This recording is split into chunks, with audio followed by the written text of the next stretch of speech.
All right, let's get right into it. Welcome to today's Explainer, where we're tackling a topic that literally strikes fear into the hearts of office procurement managers everywhere: corporate gifting in Europe. If you've ever been responsible for sending out end-of-year client thank yous, holiday hampers, or milestone rewards across international borders, well, you know exactly how stressful this can be.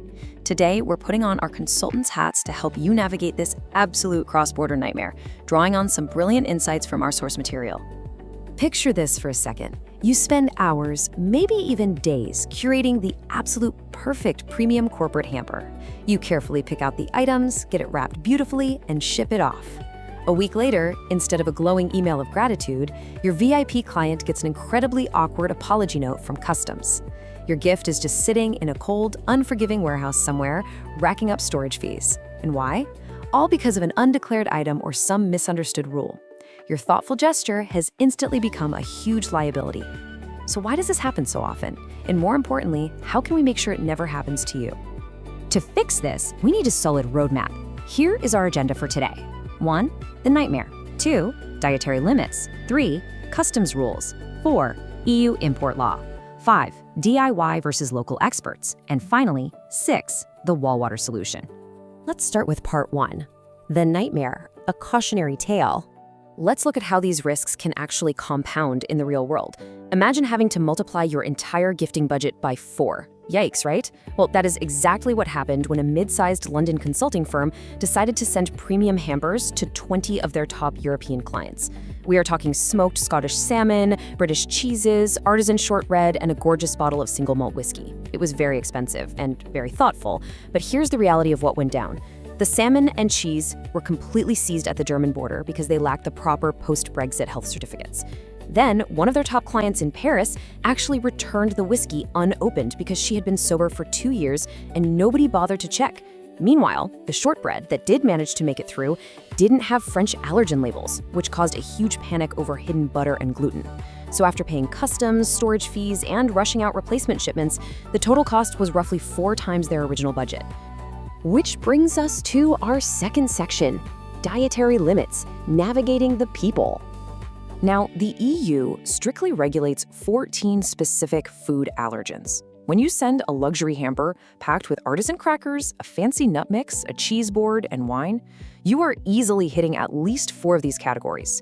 If you're sending this to an entire office without vetting their allergy status beforehand, listen, this isn't just a social faux pas, it's a genuine corporate liability issue.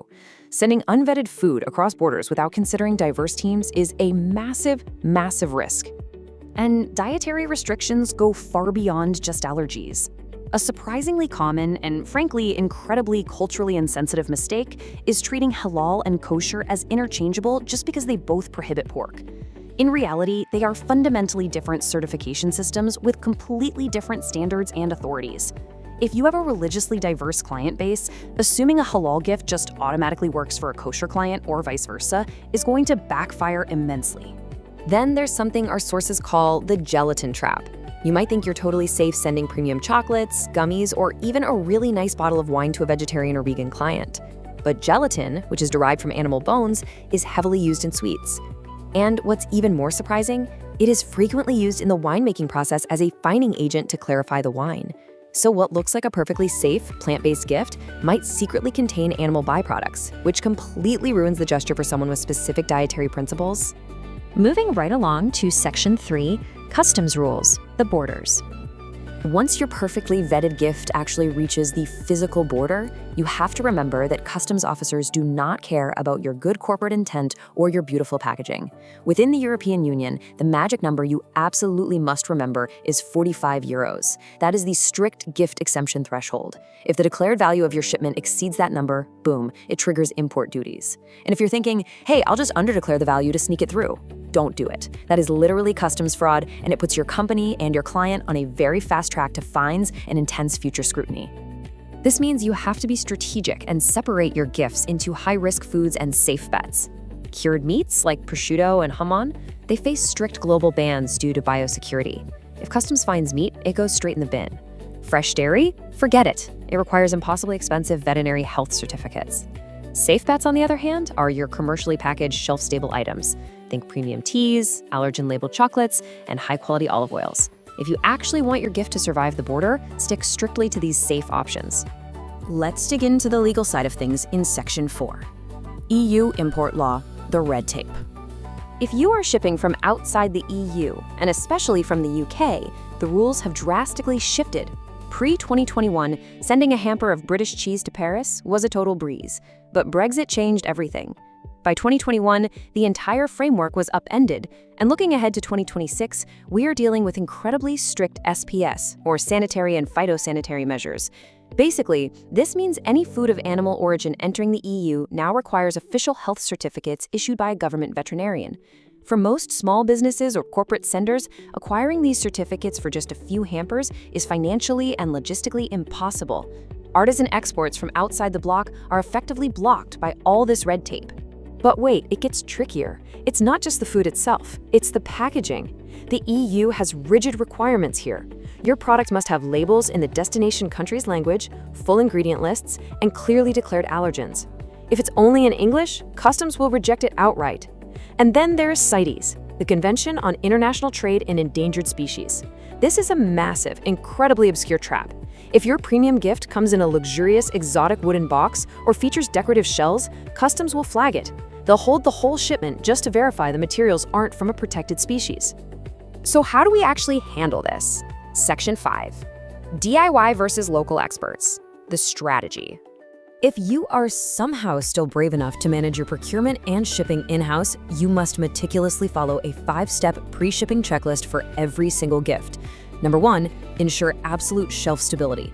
Number 2, verify the labels are in the local language of the recipient. Number 3, double-check that all 14 EU allergens are either declared or completely absent. Number 4, confirm you have all the necessary animal product health certificates. And number 5, ensure your customs value is 100% accurate to avoid fraud charges. It is an absolutely overwhelming amount of manual work and liability for any busy procurement manager. Which leads us to a pretty stark comparison of the trade-offs. DIY shipping from outside the EU means you are personally taking on massive import duties, super complex customs forms, language barriers, and the constant lingering risk of confiscation. Conversely, local sourcing inside the EU completely eliminates those import risks. When you buy from a supplier already operating within the European Union, the gift never actually crosses an external customs border. The labeling is already compliant, the taxes are straightforward. It is an absolute game changer for corporate safety and efficiency. And that brings us to our final section, the Walwater solution, zero border risk.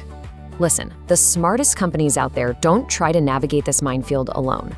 Walwater Gifts acts as your specialized EU-based partner that entirely removes all that friction. Because they source and ship locally from within the European Union, there are zero customs headaches. They know the dietary landscape inside and out, they provide curated selections that avoid those hidden allergen and gelatin traps we talked about, and they guarantee reliable delivery. They literally take the paperwork, the liability, and the stress completely off your plate. So what should you take away from today's explainer?